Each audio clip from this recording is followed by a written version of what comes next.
Hey everybody, in this video I'm going to be showing you guys how to share a full reel to your Facebook story. So before we get started, I just want you guys to like this video and subscribe to our YouTube channel for more amazing helpful content like this. With that all being said, let's get started with today's video.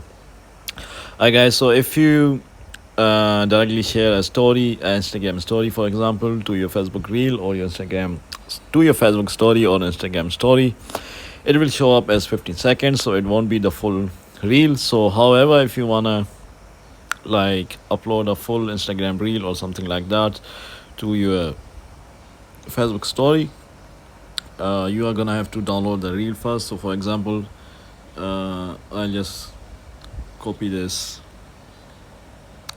I'll just click on this icon right here at the right of the comment section. Just click on it, click on download, and once the reel is downloaded, you can go to Facebook and upload it on your story.